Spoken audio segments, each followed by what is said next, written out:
Muito bem, agora é hora de falar da CBF e da eleição para a presidência da CBF, que acontece no domingo, né, PVC? No domingo ou na segunda? 25 ou 20? No domingo, dia 25. Ancelotti apresentado dia 26. Aliás, novidade não, uma grande surpresa aqui pra gente. Deixa eu anunciar aqui para vocês. O UOL vai transmitir a primeira convocação do Ancelotti na seleção brasileira. Então vai ser muito legal, a gente vai ter um de primeira todo especial na segunda-feira. A gente vai começar no nosso horário normal, às 14h, no canal UOL e no YouTube também. E vamos até às 5h, hein? Essa é a previsão. 3 horas no ar, ao vivo, vocês vão ter que aguentar a gente. Mas a gente vai passar a coletiva do Ancelotti, vai ser um momento aí muito importante. Um dia, né, em que o Ancelotti chega à seleção brasileira, vai ter a primeira lista de convocação, ele vai ser apresentado com um novo presidente também. Então vai ser um dia importante aí, a gente vai falar. Até porque, né, ele já solta essa lista para os compromissos da seleção brasileira no próximo dia 5 em Guayaquil contra o Equador. E depois o Brasil enfrenta o Paraguai na Neoquímica Arena. Teremos Ancelotti na beira do campo, na Neoquímica Arena. E vocês já imaginaram isso? Vai ser interessante de ver. Agora, Igor Siqueira, meu amigo, chegando aqui para contar as notícias da CBF. Hoje ele veio numa camisa polo, porque a gente sempre analisa o look de Igor Siqueira. Ao longo do comentário ele vai colocando o óculos para dar um ar de intelectual. Mas, ô Igor, vamos falar sobre essas novidades na seleção brasileira, na verdade sobre a disputa eleitoral da CBF, porque 20 clubes decidiram não participar da eleição, né? Marcada para domingo, 20 clubes que se colocam contra o sistema eleitoral e eles aí se posicionaram. São eles, vou até citar aqui, Corinthians, Flamengo, Fluminense, Fortaleza, Cruzeiro, São Paulo, Inter, Juventude, Santos, Mirassol, o Sport. Esses são os times da Série A. E na Série B, América Mineiro, Atlético Paranaense, Atlético Goianiense, Botafogo de São Paulo, Chapecoense, Coritiba, Cuiabá, Goiás e Novo Horizontino. O Operário entrou nessa história. O Operário também é o 21º, porque depois ele se juntou a esse grupo. Igor, boa tarde para você, meu amigo. O que os times querem e o que essa manifestação representa? Corre o risco de a gente não ter quórum na eleição?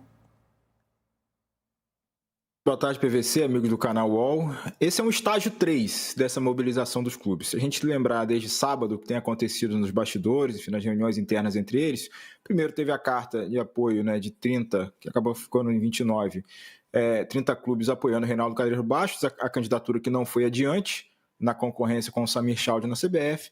Depois teve uma carta, aí sim, endossada pela quase maioria ampla, quase unanimidade, melhor dizendo, né, com 38 clubes, né, Palmeiras e Remo ficaram fora, uma carta na qual eles fizeram reivindicações, 8 itens colocados à CBF para que houvesse mudanças em vários setores, e agora esse terceiro estágio que eu menciono é essa carta dizendo que 20, e agora 21 com atualização posterior à divulgação do documento ontem à noite, 21 clubes que não vão participar diretamente da eleição da CBF na condição de votantes. Esses são, é importante a gente pontuar, os clubes que se posicionaram a respeito do assunto, porque tem uma turma no limbo ali, e eu consegui conversar com algumas diretorias durante o final da manhã, enfim, início da tarde, que tem gente que está esperando para ver, não necessariamente aderiu a esse comunicado deles de ontem, né, mas também não quer dizer que vai participar diretamente ou vai comparecer à CBF no domingo para fazer a votação. Por que isso tudo? Os clubes querem pontuar, sublinhar, fazer o máximo de barulho possível em relação à celeridade e à forma com a qual foi conduzido o processo eleitoral, né, nesse momento, desde a demissão, ou melhor, desde a deposição do presidente Edinaldo Rodrigues, no afastamento tomado pela Justiça aqui do Rio de Janeiro, e aí o pé fundo no acelerador da gestão interina da CBF, da intervenção comandada pelo Fernando Sarney, para convocar a eleição para o próximo domingo. E aí já tivemos no domingo passado a candidatura do Samir confirmada, inviabilizando então a oposição, porque ele já abocanhou a maioria. Então os clubes estão insatisfeitos com isso, querem que essas reivindicações, principalmente em relação à parcela eleitoral dessa história toda, né, que essas reivindicações avancem dentro da CBF, e isso vai demandar uma mudança no estatuto da CBF. E tem muita gente também que está preocupada em não repetir uma unanimidade, porque os clubes foram alvo de cobranças por conta da unanimidade que colocaram à disposição do Edinaldo Rodrigues na eleição mais recente da CBF, que foi em março desse ano. Então, eles estão agora, não estão querendo, né, colocar tanto a cara assim, não colocar essa situação de forma unânime, ou um apoio amplo e restrito ao Samir Chald, para também ter o discurso da cobrança quando for necessário e sentar à mesa depois da eleição, no caso desses 21 que estão assinando esse documento, depois da eleição e assim iniciar um diálogo mais direto com a CBF a respeito dos assuntos. Então, dá para a gente separar os clubes em três blocos, né? O pessoal que assinou a candidatura do Samir, os 10 que assinaram, Palmeiras, Botafogo, Vasco e tal, e essa galera confirmada. Quem está no meio do caminho, que tanto pode ser que venha, como é o caso do Ceará, pode ser o caso que não venha, como é o caso do Bahia, mas estão ali, ninguém está querendo se posicionar publicamente a respeito dessa situação, e a turma que está mais no outro extremo, se posicionando contrariamente à presença, inclusive na eleição do próximo domingo. E só para fechar essa minha participação inicial, né, para não estourar tanto tempo assim, se os clubes não vierem, acontece o quê? Nada. O estatuto da CBF diz que pode ter eleição ainda que tenha uma pessoa ali. Então, se o Samir aparecer na segunda convocação, depois de 1 hora da primeira convocação, aparecer sozinho para ele votar em nome da Federação de Roraima, tem eleição e o Samir seria eleito, nesse caso, com 100% dos votos. Então, esse movimento dos clubes em nada afeta a viabilidade da realização da eleição do próximo domingo. O ponto que eu acho... Eu não gosto da palavra boicote. Todo mundo pode usar a palavra boicote. Eu acho que tem uma manifestação. Uma manifestação de 21 clubes nesse momento, e depois tem mais 9 que estão ali em cima do muro que podem votar. Democraticamente você pode votar, e democraticamente eu posso dizer que estão sendo covardes ou cúmplices. Por quê? Quando você tem uma eleição que num dia 24 de março todos votam num candidato que 52 dias depois é afastado do cargo sob o argumento de que houve uma falsificação de assinatura, você foi vítima ou cúmplice? Você foi cúmplice. O que os clubes estão se manifestando agora é que eles entenderam que não podia se dar o processo eleitoral num período de 9 dias apenas. Ou seja, se você tem um presidente afastado e um interventor que assume, esse processo eleitoral podia levar 20 dias, 30 dias, mas não 9, com um final de semana no meio, ou seja, 6 dias úteis. 6 dias úteis nada, 5 dias úteis, porque a inscrição na chapa era entre domingo e terça-feira. Como se inscreveu a chapa no domingo, com a impossibilidade de inscrever outra chapa por causa do limite de federações e clubes, de federações, você teve 5 dias úteis no processo eleitoral. Então, que processo eleitoral é esse? E vamos lembrar que o presidente afastado disse, quando falou para o Ronaldo, que era candidato, que ele ia ter uma eleição justa. Ele foi eleito sem candidato de oposição, 52 dias depois ele foi deposto, 52 dias depois ele foi afastado por irregularidade, e você quer uma nova unanimidade? Ora, é isso que os clubes estão dizendo. Não vamos ser unânimes. Na segunda-feira, todo mundo pode se sentar e discutir como vai ser a próxima gestão.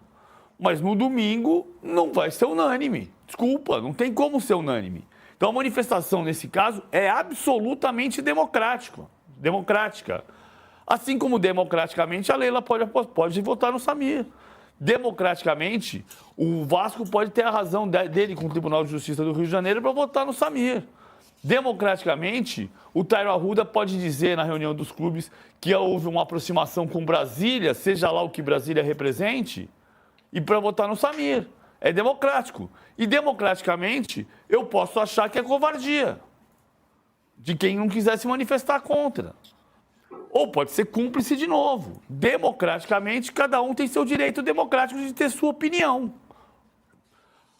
O fato é, se não aparecerem mais 4 escândalos, porque está aparecendo um por dia, vai ter eleição no domingo e a CBF vai ser rateada em 3. O Samir vai ser o presidente, o Flávio Sveiter vai ser o diretor de competições, ou qualquer nome que se dê para isso, e o Gustavo Feijó vai cuidar das seleções. E o Gustavo Feijó já deixou claro que Rodrigo Caetano, o Juan, a estrutura da seleção brasileira permanece intocada, corretamente. O Gustavo Feijó está certo em não tocar na questão da seleção brasileira. Mas a gente já sabe que está dividido, loteada a CBF nesse cenário. Samir Chaldi é o presidente, repito, a tendência é que não apareçam mais, imagina-se, mas foi um escândalo por dia nos 3 primeiros dias. Se houver 7 escândalos por dia, alguém vai ter que explicar por que votou nele. Ô, Igor, a gente tem um minutinho para encerrar o programa, então queria aqui que você emendasse rapidamente o que pensar dessa comissão técnica do Ancelotti, né? Foi falado sobre o Falcão, a nossa produção, inclusive, entrou em contato com o Falcão e ele disse que não houve nenhum convite, foi a declaração que ele deu para a gente, mas já tem alguns nomes definidos, né? A lista mesmo de jogador a gente vai saber na segunda-feira, porque vai ter a divulgação junto com a apresentação dele. Mas comissão técnica, o que dá para imaginar? Vamos lá, um minutinho, vai. Os contratos estão assinados, Luísa. Inclusive, foram assinados essa semana com, enfim, a articulação do Fernando Sarney, os detalhes fechados com o Rodrigo Caetano. Então, o Edinaldo tinha anunciado o Ancelotti, mas ainda tinha muita pendência dentro do jurídico da CBF para formalizar esses acordos. Então, o pessoal chega no domingo, à noite, e aí, como pessoal, eu me refiro a Ancelotti, David Ancelotti, filho dele, que vai ser auxiliar, Francesco Mauri, outro auxiliar, Benjamin Fulco, também preparador físico e auxiliar do Ancelotti no Real Madrid. Paul Clement é outro cara que trabalhou com o Ancelotti no Real Madrid, mas esse é o inglês que já estava trabalhando, inclusive comentarista lá na Espanha. E também o Simone Montanaro, esse é analista de jogos, analista de desempenho. Então esse é o time que vai chegar à CBF para trabalhar na seleção brasileira. Não tem, no momento, nada relacionado, como você falou, em relação a enfim, esse é o cenário em relação à comissão técnica do Ancelotti, que chega na segunda-feira para fazer essa convocação.